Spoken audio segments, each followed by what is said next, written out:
El reloj marca las 4 de la tarde, hora del verdadero análisis, hora de la mesa caliente con soluciones. Porque hoy es viernes, llegó la hora de Actualidad Pública, una mirada a los asuntos que te impactan. Prepárate para el verdadero análisis, porque si es noticia, se discute y analiza en Actualidad Pública.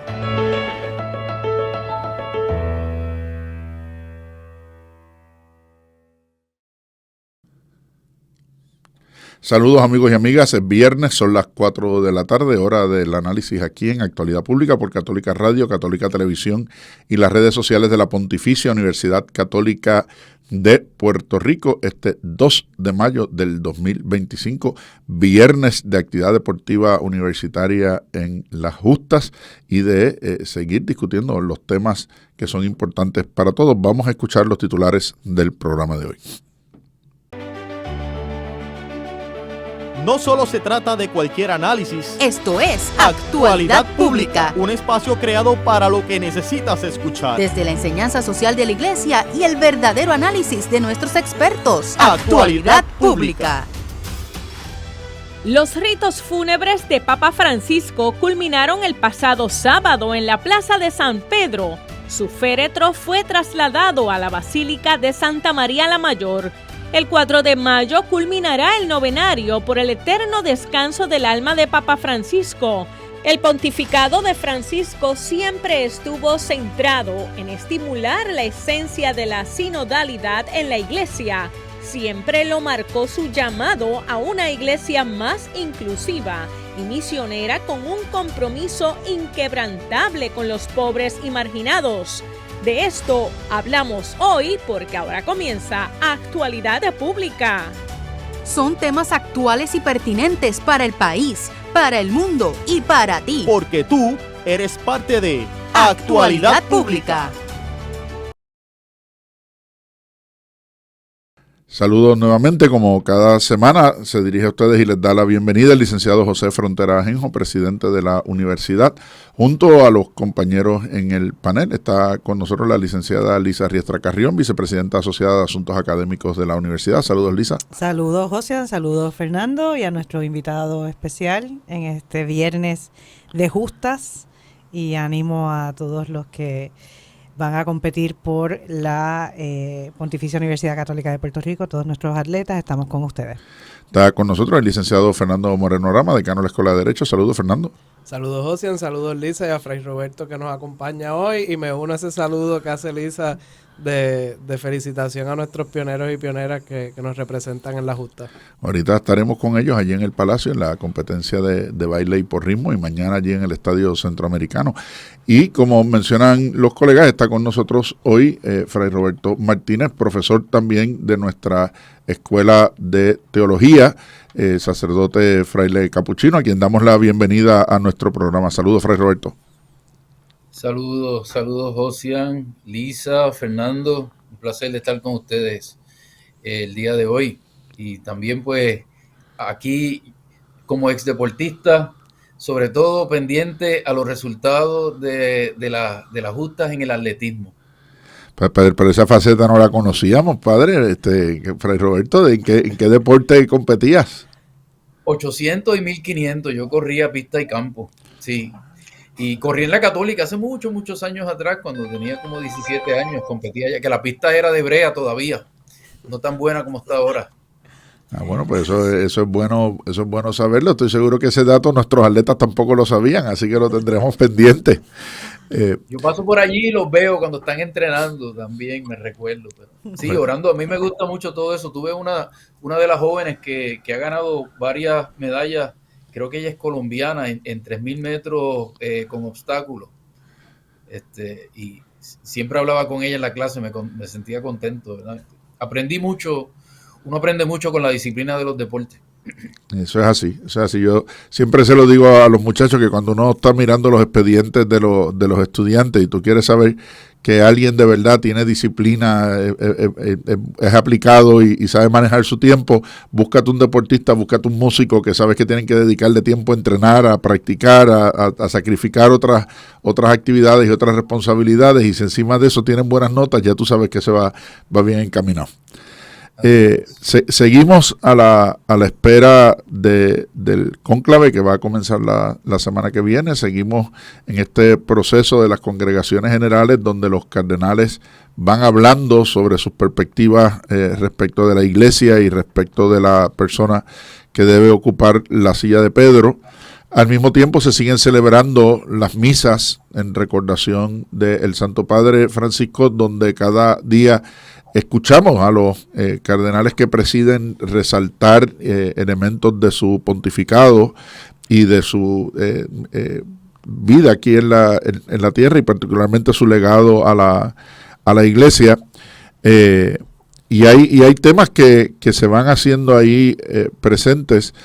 Escuchando la homilía en el funeral, precisamente el sábado pasado, comentaba yo que había quizás unos temas en el recuento hermoso que hizo el cardenal Batista Re del magisterio de pontificado. Yo extrañé dos cosas, lo digo, no estoy diciendo que haya sido intencionado ni nada por el estilo, pero extrañé que dos cosas que no se mencionaran. Uno, Amoris Laetitia y todo el tema relacionado con el matrimonio y incluso no solamente Amoris Laetitia como documento sinodal, sino también las reformas canónicas que hizo el Papa en el tema de matrimonio.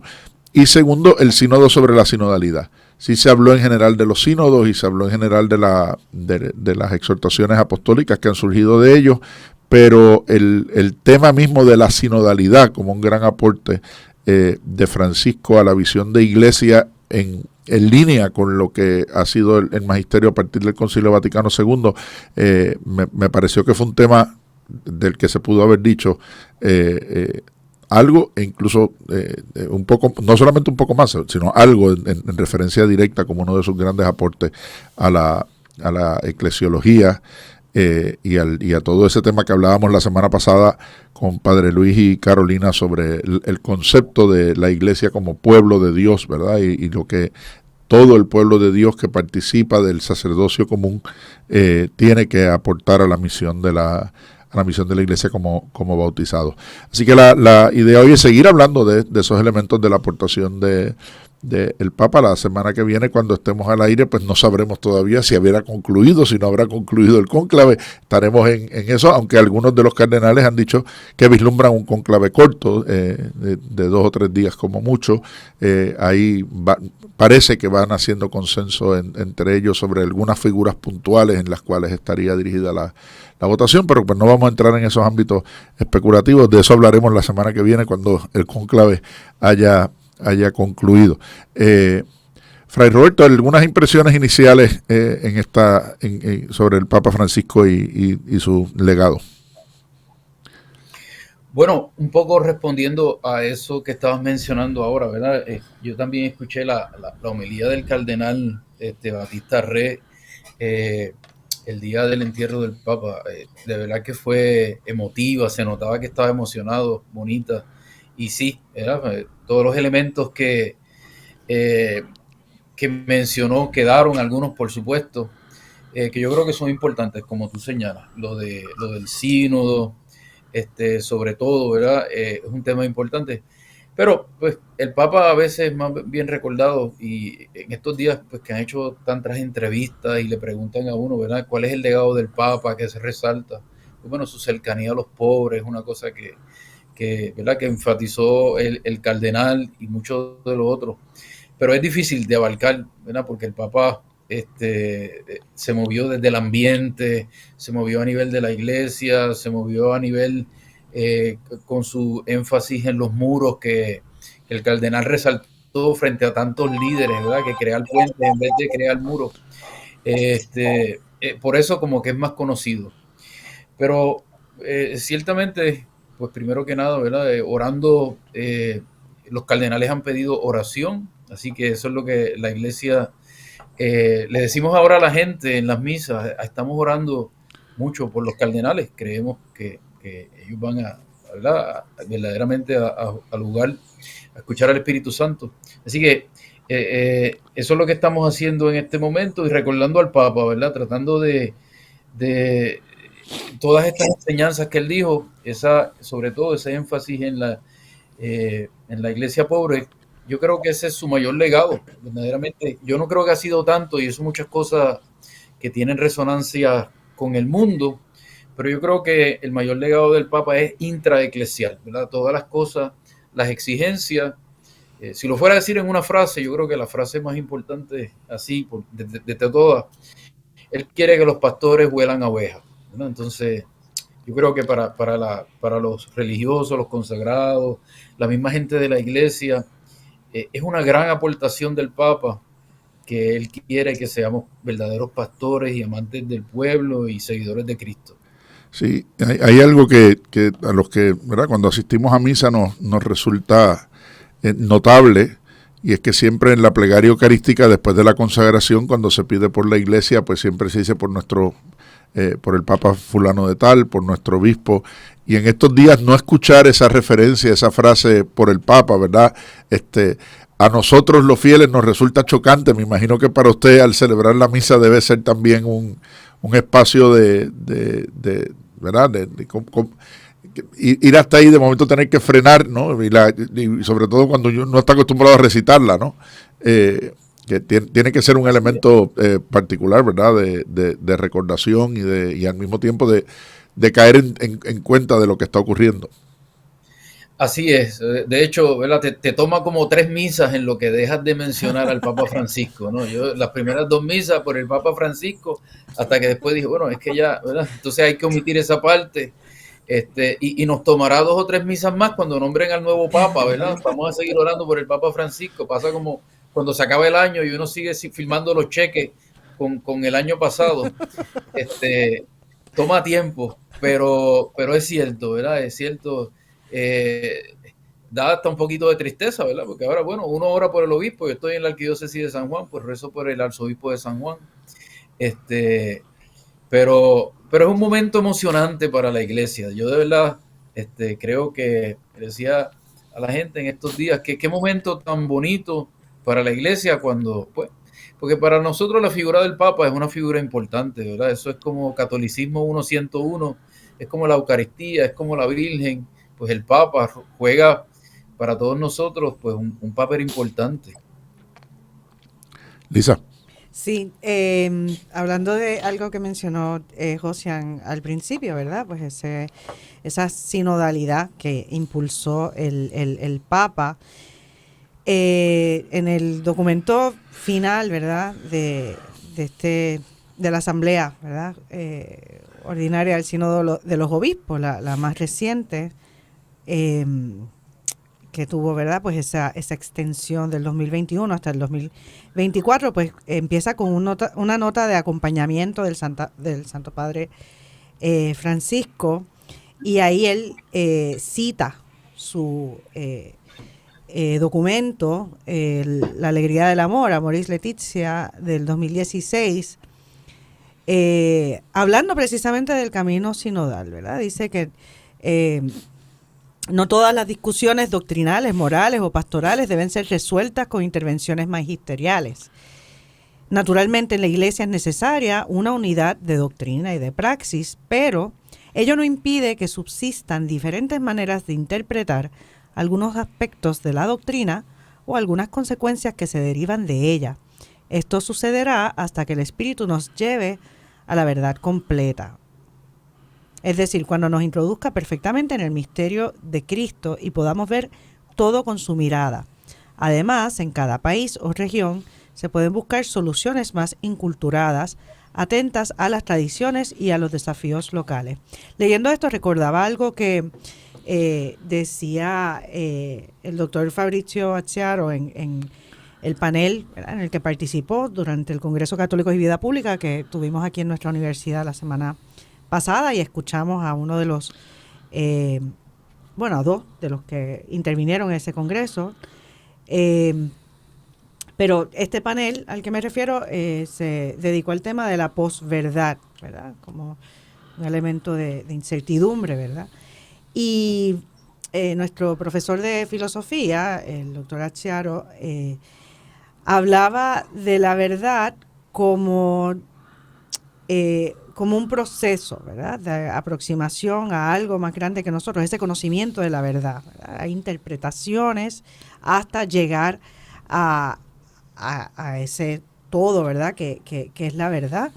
Que aquí el Papa se ve que tenía claro ese concepto, ¿verdad?, de la verdad como no algo que poseo yo como un hecho realizado y terminado, sino que a través de nuestra inteligencia, de la escucha de otras personas, de ese discernimiento que aprendimos con el Papa Francisco, ¿verdad?, a hacer, podemos entonces acercarnos a la verdad, ¿verdad?, que Dios es verdad, pero pues es alguien más grande que nosotros, ¿verdad?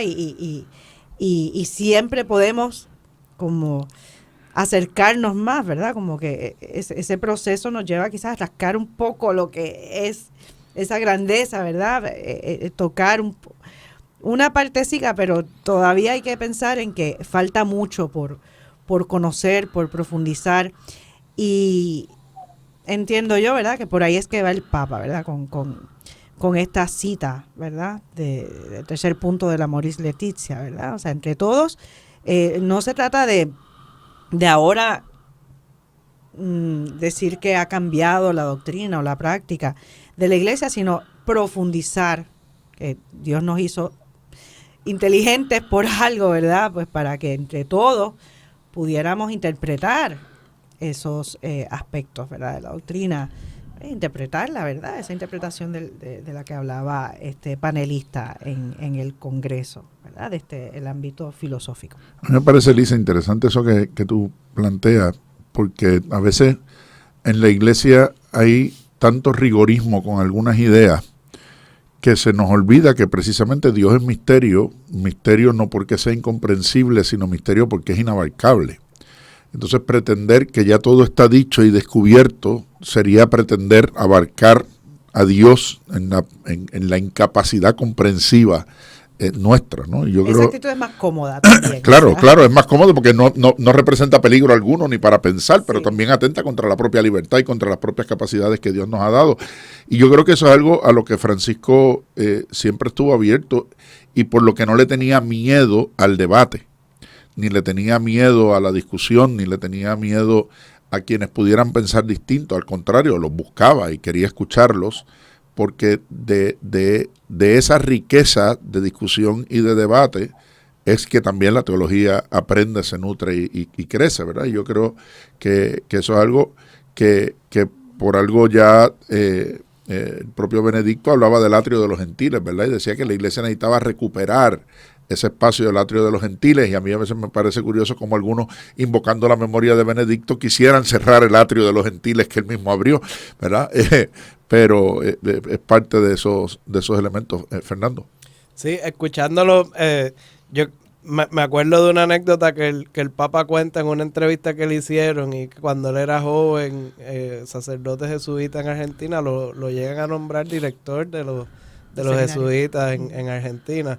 Y entonces eso fue un trabajo administrativo que no duró mucho o no llegó a buen término porque pues cuentan que Francisco era fuerte y era autoritario, y la compañía lo sacó y lo mandó a un campo en Mendoza, donde está la casa de retiro de los jesuitas, a Córdoba. Sí. Y él allí tuvo mucho tiempo de reflexionar y yo creo que algunas de esas ideas vienen de esa experiencia, de decir, ok, esto no funciona de esta manera, hay que escuchar a los demás, ¿verdad? Y cómo podemos como colectivo mejorar la iglesia y mejorar la compañía de Jesús y mejorar las circunstancias particulares. Así que cuando él llega ya mucho más maduro al papado, yo creo que tiene bien claro que nadie, una sola persona, independientemente sea el papa o no tiene la verdad absoluta. Y encontrar la verdad es una misión colectiva, ¿verdad? Como decía Josian, si ya está todo, si ya lo sabemos todo, pues nosotros tenemos que cerrar la universidad porque ya no hay nada más, ¿verdad? Hay instituciones como las universidades están aquí para investigar y para descubrir verdades y para seguir ampliando el conocimiento humano. Hay un teólogo británico a quien se le atribuye ser una de las ideas de las mentes principales en el desarrollo de los temas de libertad de expresión, que él decía que hay que exponerse a todas las ideas y a todos los planteamientos y a todos los lados y a toda la información posible, porque eso ayuda a buscar la verdad. Y si yo no tengo opciones, pues no tengo discernimiento, porque solamente estoy mirando un lado de la información. Y él decía más allá que buscar la verdad es importante porque Dios es la verdad. Así que en la medida en que nosotros como colectivo busquemos y desarrollemos la verdad, como grupo, pues estamos buscando a Dios y lo estamos haciendo en colectivo, que es el punto de la iglesia. Y lo contrario sería el adoctrinamiento ideológico al que Francisco se opuso tenazmente, ¿verdad? Dice, aquí no estamos para imponer lo que queremos, sino estamos para proponer lo que queremos, porque lo que creemos, después de todo, parte del encuentro con una persona, y si ese encuentro no se da, no tiene sentido lo que queremos y lo que decimos, ¿verdad? Yo creo que eso es una parte importante de esa visión de Francisco de cómo debe ser la evangelización y cómo debe ser la iglesia. Fray Roberto.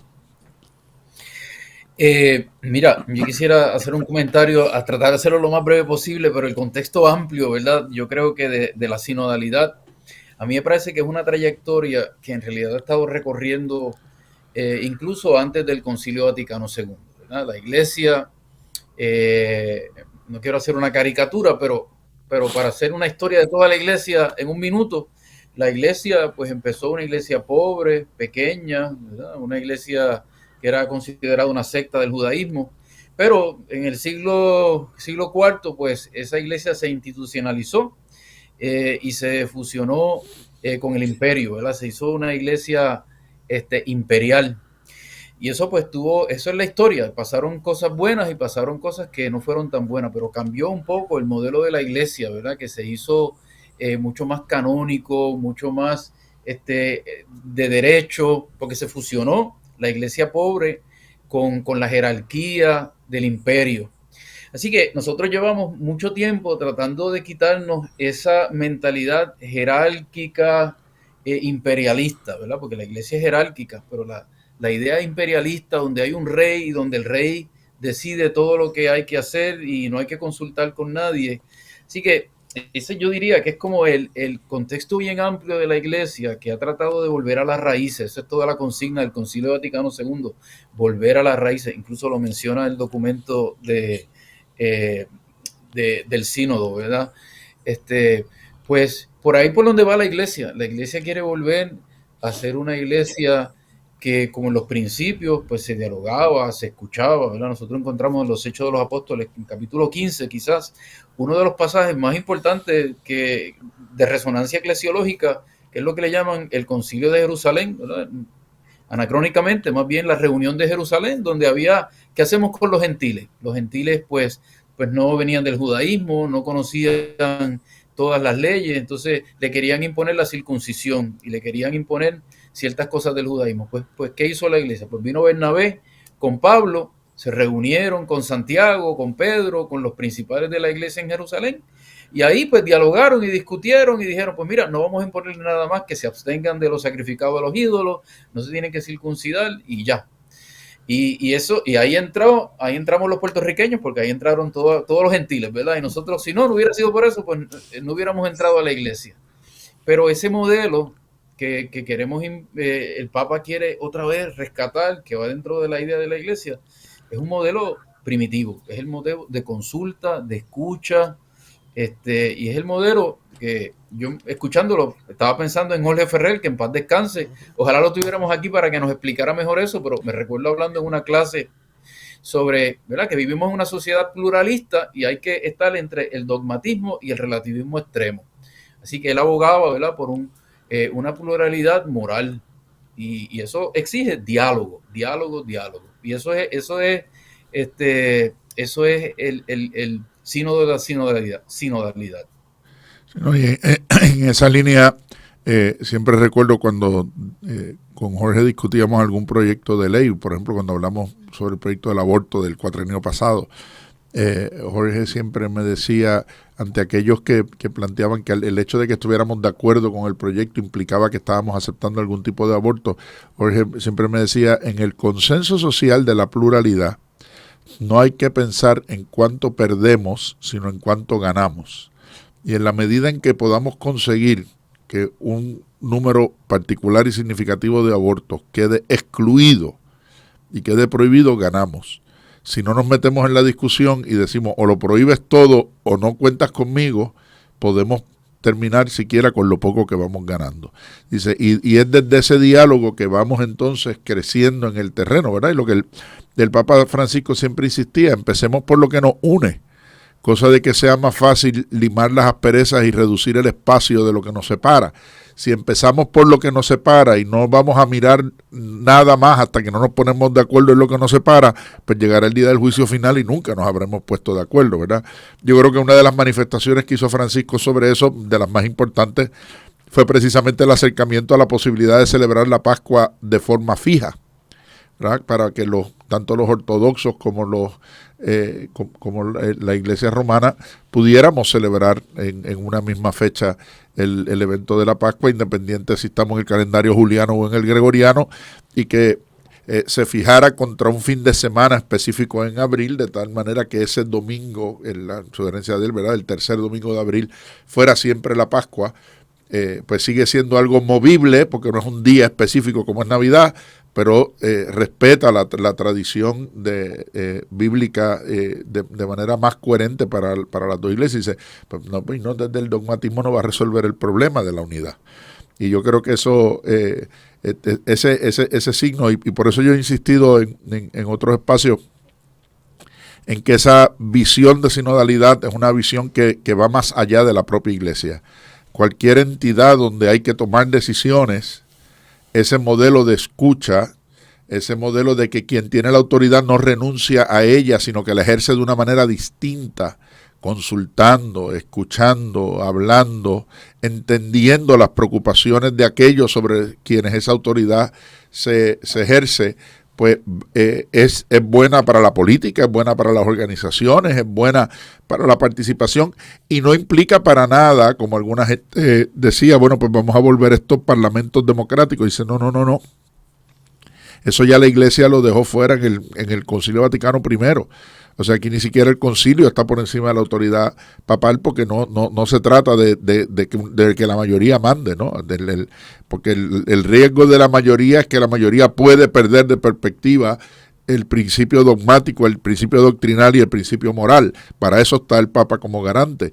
Pero en el ejercicio de esa autoridad, es una autoridad que parte de la escucha y de la consulta y de la apertura al espíritu, que se mueve y se da, como lo dice San Pablo, ¿verdad?, en la diversidad que la misma iglesia lleva en su interior. Lisa. Sí, primero me remito a algo que mencionaste al abrir el programa, que recordando, ¿verdad?, lo que discutieron la semana pasada los doctores Luis Jiménez y Carolina Vila de nuestra Escuela de Teología, que el Papa Francisco pues había insistido en ese concepto de la iglesia. La iglesia es un misterio, ¿verdad? Pero entonces a través de imágenes, ¿verdad?, pues podemos acercarnos a ese misterio, ¿verdad?, que tiene ese componente humano y espiritual, ese concepto del pueblo de Dios, la iglesia como pueblo de Dios. No es un concepto ¿verdad?, inventado por el Papa Francisco, lógicamente, es un concepto que realmente como que empezó a salir a la luz, ¿verdad?, a generalizarse con el Concilio Vaticano II. Entonces aquí vemos una continuidad del Papa Francisco con ese concilio tan importante de la época contemporánea, ¿verdad?, del siglo XX, ¿verdad?, y que todavía hay mucho por poner en práctica. Pero pueblo de Dios es como afín también a los tiempos, ¿verdad? Este resumen que hizo Fray Roberto, ¿verdad?, de la historia de la iglesia, pues efectivamente ahora mismo apela más a la iglesia sabernos pueblo de Dios, porque hay como una participación, ¿verdad?, entre todos que va más afín, ¿verdad?, con nuestra forma de pensar. De nuevo, no es la iglesia cambiando, ¿verdad?, lo esencial de la iglesia, sino tratando de aproximarnos a un concepto de la iglesia con el que nos podemos relacionar mejor. Y luego escuchando a Fernando hablar sobre esa importancia de escuchar a los demás, distintas ideas, que siempre, ¿verdad?, hay algo de verdad en esas otras ideas, religiones, culturas, pues nos lleva a buscar la verdad, y yo añadiría, ayuda también a transmitir la verdad, ¿verdad?, porque hay que hablar el idioma que puedan entender los demás, ¿verdad? Es muy importante el vehículo que se usa para llegar a otras personas. Si hablas desde un vocabulario que solamente entiendes tú, ¿verdad?, pues, o que entienden los que practicamos en la iglesia, no vas a llegar a otras personas que, no sé, empiezas a usar unos vocablos que no entiende nadie. No, lo decía el cardenal Cobo de Madrid en una entrevista antes de salir de España. Dice, el nuevo papa tiene que ser un papa capaz de hablarle a la gente de hoy en un lenguaje que la gente entienda y pueda hacer suyo para que lo pueda asimilar y lo pueda comprender. Tenemos que hacer la pausa, el reloj marca que tenemos que hacerlo, pero enseguida estamos de vuelta con ustedes. Esto es Actualidad Pública. La realidad que te afecta a ti y a los tuyos. Lo que acontece en el país y en el mundo están bajo la lupa de Actualidad Pública.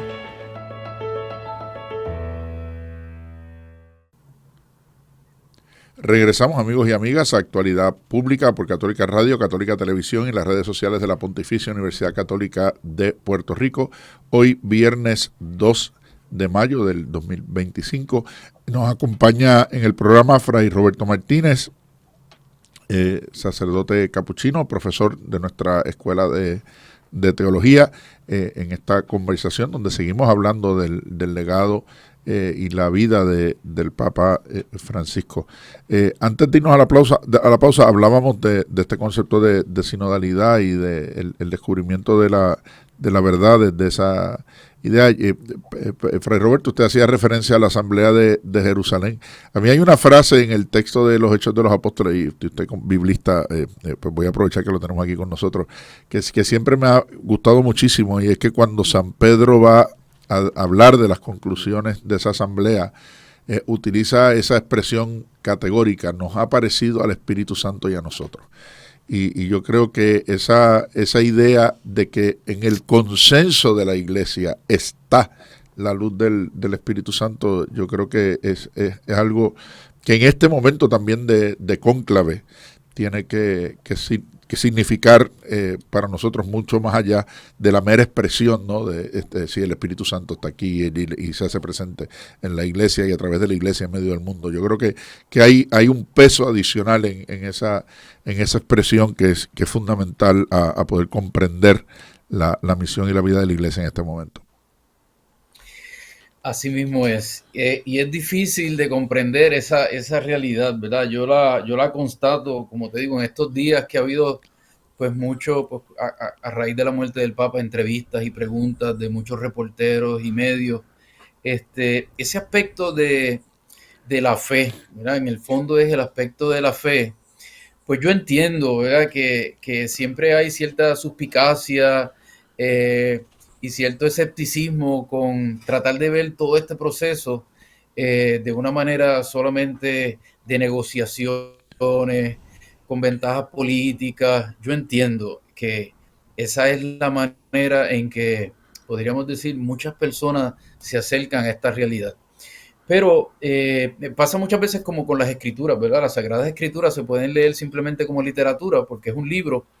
Pero uno de los principios hermenéuticos más importantes es la fe. Si no se tiene la fe, ¿verdad?, entender las Sagradas Escrituras con el sentido con las que fueron escritas, pues no se entienden totalmente. Igual con todo este proceso sinodal, incluso del cónclave.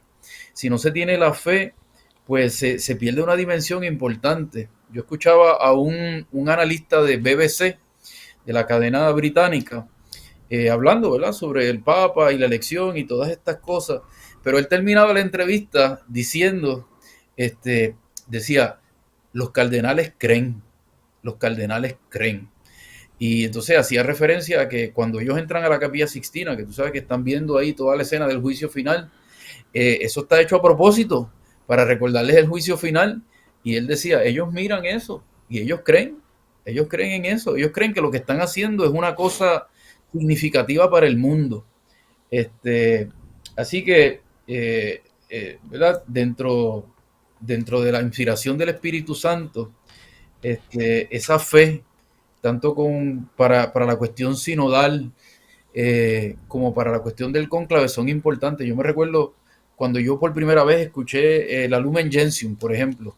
Pues la Lumen Gentium utiliza lenguaje parecido así, las constituciones dogmáticas. Es como una certeza de que la Iglesia tiene una ayuda de Dios, ¿verdad? Del Espíritu Santo, para sus pronunciamientos y para su guía. Y ese elemento es súper importante. Usted habla de esa experiencia de entrar y mirar el juicio final, que ahora cuando uno visita la Capilla Sixtina es difícil de apreciar porque entramos del otro lado, ¿verdad? Cuando uno va de turista a Roma, entra por el propio juicio final, por una de las puertas que está en la parte baja de la pintura, y no es hasta que te ubicas un poco más alejado en la capilla que entonces lo puedes ver de frente. Sin embargo, los cardenales cuando entran al cónclave, eso es lo primero que ven, ¿no? Ese recuerdo de estar llamado a que esto sea posible, ¿no? Y esta es la consecuencia y mira un poco más abajo en la pintura, ¿no? Que verás caras y verás vestidos como los tuyos. O sea, no pensemos tampoco que la Iglesia no reconoce que hay de todo en todos los niveles, ¿no? Y eso trae consigo un peso particular que cuando uno escucha las entrevistas de varios de los cardenales, esa conciencia de esa responsabilidad y de ese peso y de las consecuencias, pero también de la historia de la Iglesia hasta hoy, ¿verdad? Yo al otro día hablaba con un periodista, pues me ha pasado como a ti, que nos han estado llamando y me parecía muy interesante que un periodista que no es creyente, que por cierto en algunos ámbitos se le considera incluso anticatólico, hablara sin embargo de las profecías y de otras cosas asociadas al papado. Y yo le decía, bueno, es que me parece increíble que gente que dice no creer le atribuya tanta importancia al Papa como si entonces la Iglesia y el Papa de verdad fueran centrales a la historia de la humanidad. Entonces, no, yo no creo en estas cosas, pero fíjese que esta profecía que habla de, o sea, o sí o no, ¿no? Y yo creo que eso es algo que es fundamental, y uno lo nota también en aquellos papas que han estado más de una vez en el cónclave, ¿no? Y han hablado de esa experiencia de lo que ha sido, pero aquellos cardenales que han estado más de una vez en el cónclave, y han hablado de esa experiencia de lo que ha sido ese sentir interno cuando finalmente la votación llega a su punto y que empieza como toda dirección humana, ¿no? En esas cuestiones de política, de otras dimensiones, y como a poco el Espíritu Santo parece que va llegando la cosa y dice, no, señores, el camino es por aquí, déjense y le preguntan al candidato si acepta, ¿no? ¿verdad? Así que hay unos elementos ahí que son fundamentales. Incluso una entrevista que se hablaba sobre la experiencia de Francisco saliendo del cónclave del 2005, donde resulta electo Benedicto XVI, pero donde ya él había recibido votos contados por él mismo, y él mismo dice, no, Benedicto debe ser, y los que le pide a los que lo estaban apoyando a él que apoyen a Benedicto, versus su visión cuando entra al cónclave del 2013 y dice, bueno, lo que el Espíritu Santo quiera.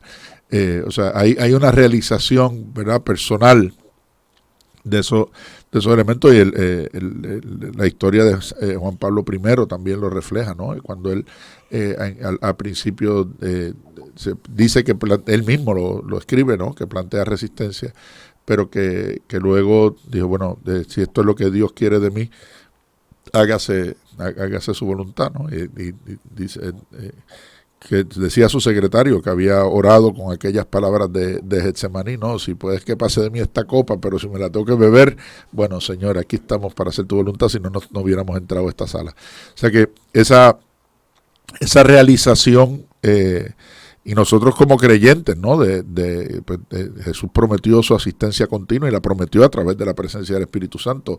O creemos que es así, o en qué creemos, ¿verdad? Yo creo que es parte de esa experiencia. Fernando. Sí, yo creo que también la tradición juega un papel importante en esto del cónclave, porque aunque entre y los cardenales son personas que han dedicado su vida a la iglesia, ¿verdad? Hay que empezar por ahí, hay que empezar pensando que muchos de ellos deben tener claro que es probablemente la única oportunidad que van a tener de participar en un evento como ese, y a la misma vez, como mencionaban ustedes, toda esta tradición de que se lleva haciendo por siglos en el mismo sitio, siguiendo los mismos procesos, rezando las mismas oraciones, tiene que ser un evento único en la vida de cada una de esas personas como individuo, además de la preocupación y las responsabilidades colectivas que ellos tienen y de lo fructífero que deben ser los diálogos, independientemente de si están negociando o no, a quién quieren elegir, pero lo fructífero que deben ser esos diálogos a ese nivel tan alto en la jerarquía de la iglesia, de ver y exponer cuáles son las preocupaciones de cara al futuro y a corto, a mediano y a largo plazo, porque es una decisión que el Papa puede estar ahí 1 año, 2 años, pero puede estar 10, puede estar 12, puede estar 20, dependiendo 26 de la edad. como Juan Pablo 26 II. como Juan Pablo II. Así que dependiendo la edad de la persona elegida, pues también tendremos ahí alguna pista de las preocupaciones de esos electores, de qué quieren que pase o qué esperan de quien dirigirá la iglesia por los próximos años. Y algunos que se piensan transitorios sorprenden, si no hay, que hablemos de Juan 23, ¿no? Y el mismo Papa Francisco, que Juan 23 quizás se pensaba que era un papa de transición por la edad que tenía, y sorprendió con anunciar que deseaba continuar y culminar el Concilio Vaticano I, ¿verdad? Que se había interrumpido por la invasión de Garibaldi, ¿verdad? La Revolución Italiana, y concluyó. No solamente concluyó el Concilio Vaticano I, sino que lo convirtió en un concilio de por sí, ¿verdad? Independiente, el Concilio Vaticano II, ¿verdad? Algo que no esperaba nadie, aunque pues falleció antes de que terminara ese concilio. Y realmente lo que mencionan los compañeros, ¿verdad? Del Espíritu Santo, pues a veces uno puede pensar, bueno, pues el Espíritu Santo va a ser como la garantía de que todo va a seguir igual. Y no, o sea, el Espíritu Santo es Dios, ¿verdad? Es esa verdad más grande que nosotros.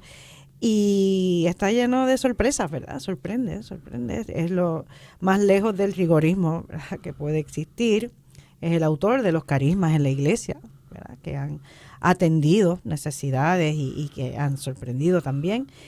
Y saber que dentro del elemento humano, ¿verdad?, pues hay que contar con el elemento divino, o más allá del elemento humano está el elemento divino, pues da esperanza y seguridad en medio de esta incertidumbre. Escuchando a Fray Roberto hablar de ese modelo, ese modelo primitivo, ¿verdad?, de la iglesia, ¿verdad?, que quiso revivir el Papa Francisco, una iglesia de los pobres, una iglesia que no busca tanto los números, sino que volvamos de nuevo a la esencia de la iglesia. Pues me recordaba la palabra original, ¿verdad?, que viene de la raíz origen, ¿verdad? Pues es un modelo original de la iglesia, ¿verdad? Ir a ese origen del que nos hablaba Fray Roberto, de cercanía y preocupación por los pobres, como esa colecta de Pablo, ¿verdad?, de San Pablo para las iglesias necesitadas en esos primeros años de la iglesia, ¿verdad? A eso nos quería llevar el Papa Francisco. No es nada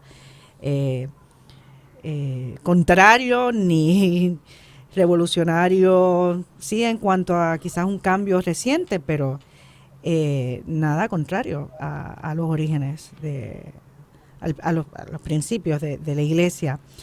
Y luego creo que fue Fray Roberto que mencionó ese rigorismo y ese relativismo, que son como esos dos polos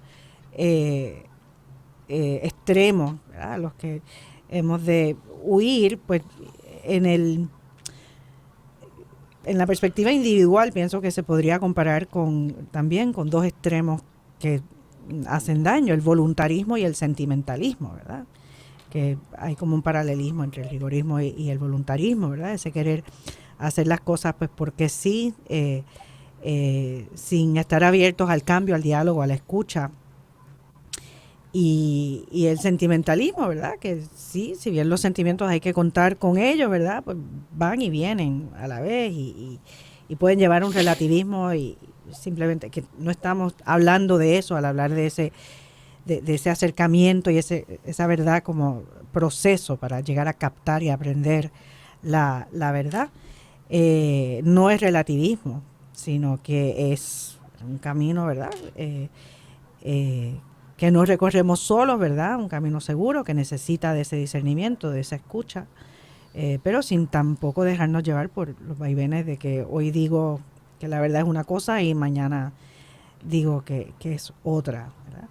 Y finalmente lo que decía el presidente de ese diálogo que fomentaba tanto el Papa Francisco, y bueno, mencionaba también pues conversaciones que había tenido con Padre Ferrer, nuestro querido Padre Ferrer, que en paz descanse. Pues efectivamente para tener diálogo es un principio básico buscar ese terreno común, y ese terreno común son los principios en los que estamos todos de acuerdo, ¿verdad? Y a partir de ahí es que podemos seguir hacia adelante. Y por eso el tema de la doctrina social de la Iglesia, ¿verdad? Que está basada en esos puntos y principios comunes que tenemos con todos los demás como valores probados, ¿no? De la democracia, de la economía, de una economía que sí funciona y de esos otros elementos que son centrales. Por eso a veces a mí me sorprende cuando escucho a algunas personas y algunas de ellas dentro de la propia Iglesia y con ciertos rangos de autoridad hablar de que mucho de lo que hizo el Papa Francisco fue ideologizar el Evangelio, o sea, convertirlo en ideología. Y yo a veces me pregunto, o sea, ¿qué Evangelio ha leído esta gente, no? O sea, porque si Cristo algo hizo, si de algo están llenos los sermones de los Evangelios, es de cosas que hoy en día tildaríamos de ideologías.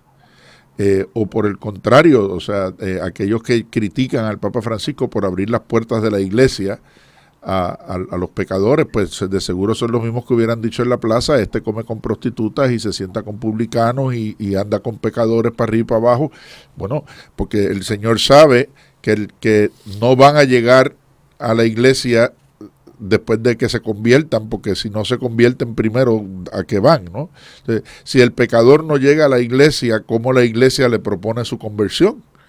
Entonces no hay que esperar a que ya sean personas nuevas, renovadas, convertidas, y entonces los queremos y nos juntamos con ellos. No, así no funciona. Hay que ser santo para... Así, hay que ser santo primero, ¿no? Y a mí me parecía curiosísima una entrevista que les compartía la semana pasada, yo creo que se la envié a Fray Roberto también, donde el Papa decía: yo en la iglesia de los perfectos no sé dónde está, porque en esta todos somos pecadores. Y más adelante uno dice, esas personas que padecen de ese rigorismo, lo que esconden es otros pecados. Lo que pasa es que son pecados distintos a los que señalan. Entonces utilizan señalar el pecado del otro con rigor para que nadie mire hacia el pecado propio, ¿no? Y dice, eso algo le falta, algo le falla, ¿no? Y yo creo que eso es parte de lo que pues a alguna gente no le gusta, tener que aceptar esa realidad. Pero pues esa es la vida de la iglesia. Si la vida no vive en esa cercanía con el pecador, ¿cómo lo convierte, no? O sea, María Magdalena o la adúltera del Evangelio dice, pues mira, nadie te condena, no te condeno yo tampoco. O sea, ¿quién soy yo para condenar? Pero si es que el mismo Cristo, esa fue la actitud que asumió. No, examina tu vida y tu propia fe te ha salvado, tu propia conversión te salva, tu propio cambio es el que te trae a mí para que yo pueda acogerte y salvarte, ¿no? Entonces, esos muros que no son que son de tantas dimensiones, ¿no? Y yo creo que esa una de las cosas que Francisco nos deja ahí con insistencia. Fray Roberto. Sí, me quisiera volver para terminar, no sé, ¿verdad?, cuánto tiempo nos queda, pero que tú mencionaste la Amoris Laetitia al comienzo, y este semestre pues tuve la oportunidad de dar clase en la Escuela de Derecho y me sorprendí. Uno de los estudiantes daban las gracias porque vimos algunos de esos números de la Amoris Laetitia. A veces yo no había tenido la oportunidad ni la necesidad de leerla completa porque pues me dedico a la Biblia y solamente había escuchado cosas un poco superficiales de ella, pero tuve la oportunidad de leerla completa. Y qué bonita es ese documento de la Amoris Laetitia, donde habla de la familia, del amor, de la educación de los hijos, de los problemas de la pareja. El documento es más conocido porque el Papa aparecía ser como bien liberal, tratando de permitir de que las personas que están casados, divorciados y vueltos a casar, pues participaran y los integraran a la iglesia, y por decir que no estaban excomulgados. Eso era todo lo que yo había escuchado del documento.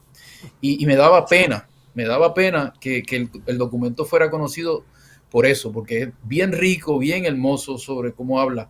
Pero ahí podemos ver un poquito en ese documento, es cierto, la actitud del Papa de escucha, de diálogo, de apertura, y cuando uno lo lee completo de manera íntegra, también de fidelidad a la iglesia. O sea, que no son dos cosas que se contraponen, pero se ve ese corazón de pastor que trata de acercarse, ¿verdad?, a la Magdalena, a personas que están en una situación difícil, que es uno de los problemas más grandes de la iglesia, y que la iglesia quiere que esas personas no se sientan alejadas. Pero ese documento un poco ejemplariza esa actitud de sinodal, de escucha, pastoral, misericordiosa, que caracteriza este sínodo de la sinodalidad, y al Papa también. Fray, antes de que nos vayamos, si usted tuviera la oportunidad de hablarle a los cardenales y decirles, yo buscaría estas tres cosas, por decir tres, en el próximo pontífice, que usted, en esa reflexión, ¿no?, de que necesitamos el Papa del tiempo actual, ¿cuáles serían esos elementos que le gusta, que compartiría? Bueno, así de momento, ¿verdad? Yo diría, mira, continuidad con el concilio, amor a los pobres, porque ahí vamos seguros, ahí vamos siempre cerca de Jesús, y una actitud que también va dentro de la línea del concilio, de escucha, apertura y diálogo con el mundo. ¿Verdad? Esos tres elementos, yo creo que recoge un poco el evangelio y recoge un poco la actitud de la iglesia en diálogo con el mundo contemporáneo. Fernando. La misma pregunta. O lo que tú quieras. No, yo creo que parte de la enseñanza o de las preocupaciones de Francisco era que el feligrés se vuelva un sujeto pasivo en el proceso de la vida de la iglesia. Y yo creo que es como un llamado a, mira, no, ustedes son tan importantes como el sacerdote o el pastor que está allá al frente, y de hecho no nos congreguemos por el sacerdote, congreguémonos por escucharnos y vernos los unos a los otros y tener una excusa para saludarnos, aunque sea una vez a la semana. Así que, como dice el Fray, esa necesidad de continuidad de esos trabajos que se han venido desarrollando, y como hablábamos en el programa anterior, con tanta paciencia y con el tiempo que sabemos que va a tomar, pero que sigamos ese camino. Lisa. Sí, yo, cuando mencionaste, Fernando, esos años de Bergoglio en Argentina, pues también leí en una biografía de Austen Ivery, alguien que hemos traído aquí a nuestros congresos católicos y vida pública, una biografía del Papa Francisco. Contaba cómo en un momento dado, pues Bergoglio llegó a ser director del seminario de los jesuitas en Buenos Aires, y exigía, ¿verdad? Quizás también esa imposición pues no molestó un poco, pero algo que luego refleja esa continuidad de él como personalidad y como esa preocupación que tenía por los pobres. Exigía a los seminaristas todos los sábados salir a dar catequesis, a ir a los barrios más pobres, ¿verdad? Y buscar atender a los necesitados, ¿verdad? Pues tuvo sus roces, ¿verdad? Con las autoridades en el momento, ¿verdad? Jesuitas allá, pero bueno, pues sí, fue una exigencia, pudo haber caído mejor o peor, ¿verdad? A las personas a quien les exigía eso, pero a la vez es más de lo mismo de lo que él, ¿verdad? Tuvo siempre como preocupación, ¿verdad? Que toquemos, ¿verdad? Que tengamos esa relación con los demás, que no nos quedemos en una burbuja, ¿verdad? Que luego no aterrices, ¿verdad? En las verdaderas tragedias humanas o situaciones, ¿verdad? Que como pastor iban a tener que atender. Y un último comentario con relación a lo que mencionaban Fray Roberto y Josian, de esa incomprensión que ha habido, ¿verdad?, en la iglesia, en algunos, ¿verdad?, en algunas personas de la iglesia o no de la iglesia, ¿verdad?, ante las actuaciones, palabras, legado del Papa Francisco. Pues muchas veces pienso que es el filtro que nos llega, ¿verdad?, a través de los medios de comunicación. Sé que en una vida pasada Fray Roberto fue periodista y pues no es una crítica a él, pero a veces pues filtran, sacan fuera de contexto las palabras, ¿verdad?, o sacaban fuera de contexto las palabras del Papa Francisco, y quizás eso es lo que leen estas personas y luego opinan y critican.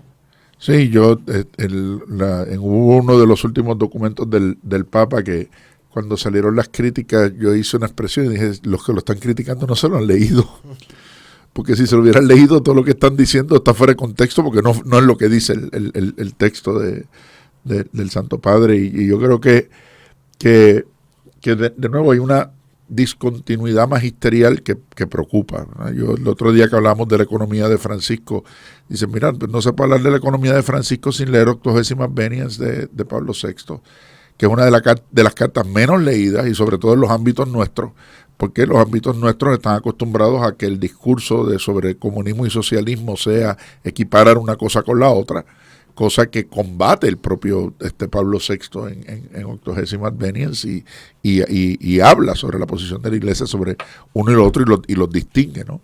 Y dice unas cosas allí que a los que acusan de ideologista a Francisco, pues parece que nunca se leyeron a Pablo VI. O sea, es una cosa extraordinaria. Y yo creo que eso, o sea, yo creo que la continuidad del magisterio es un elemento fundamental, y la escucha. Y la escucha, mantener ese espíritu de escucha y de apertura, porque de nuevo, pues la iglesia somos todos los bautizados, y en todos los bautizados el Espíritu actúa, como dice San Pablo. Nuestra unidad no se da por la uniformidad, sino se da por la diversidad que el propio Espíritu suscita, y en esa diversidad está la riqueza de lo que Dios puede obrar en el mundo a través de la iglesia, aceptando la propia iglesia, el Lumen Gentium que mencionaba ahorita el padre, los ámbitos que competen a los laicos, en los cuales no deben estar los ministros ordenados, y los ámbitos que competen a los ministros ordenados, en donde los laicos no nos debemos meter, pero en esa mutualidad, ¿verdad?, constructiva, que representa como es toda la diversidad que Dios ha creado, que siempre es complementaria y nunca en oposición una a la otra. Así que el tiempo nos traiciona, pero pues seguimos en oración por la iglesia, seguimos en oración por los cardenales, estamos atentos a lo que pase a partir del miércoles con el inicio del cónclave y la votación, y de nuevo reiteramos nuestro apoyo y nuestra felicitación a nuestros estudiantes atletas que lo han estado dando todo, y que en este fin de semana estamos ya en la recta final de la Liga Atlética Interuniversitaria. A todos ellos, como he insistido desde el primer día, a luchar, pioneros, adelante, a vencer con la universidad, y nosotros orgullosos de ustedes y de lo que están haciendo. Y a los demás, el viernes que viene tendremos una cita, a ver qué ha pasado. Estaremos aquí en Actualidad Pública. ¿Te afecta, te inquieta o te genera dudas? Queremos conocer tus ideas y comentarios y hacerte parte de nuestra mesa de discusión. Escríbenos a actualidadpublica@pucpr.edu. Esto es Actualidad Pública, una producción de la Pontificia Universidad Católica de Puerto Rico.